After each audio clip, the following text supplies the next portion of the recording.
We'll guide you through how to split table horizontally in Excel. If you find this helpful, don't forget to like and subscribe. People search for this tutorial because they often work with large tables in Microsoft Excel and need to compare data from different sections at the same time. A horizontal split helps keep headers visible while scrolling through long data sets, making analysis, data entry, and reviewing information faster, easier, and more efficient. To begin this tutorial, open Microsoft Excel on your computer or laptop, then wait until the Start screen fully loads before moving to the next step. Once the application is ready, click Open and browse to the location where your workbook is saved. Select the workbook that contains your table and wait until the file fully appears on your screen. Make sure the worksheet with the table is visible and active so you can clearly see the data you want to work with. Take a moment to review the table structure carefully. Observe how the rows and columns are arranged and decide which part of the table you want to keep visible while scrolling.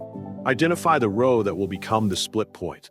After that, click the row number on the left side of the worksheet to select it. Confirm that the correct row is highlighted before continuing. Next, move your cursor to the top menu bar and click the View tab on the ribbon. In the toolbar, look for the window group. Inside this group, click the Split button.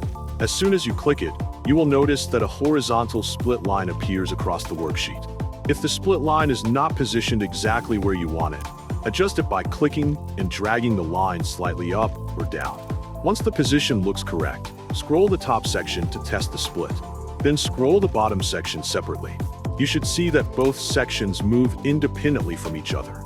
Make sure the table remains clearly visible in both sections.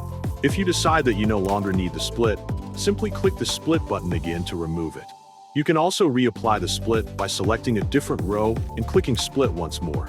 Review the layout to ensure it meets your needs. Scroll up and down one last time to confirm proper functionality. When everything looks correct, save your Excel file to keep all changes properly stored.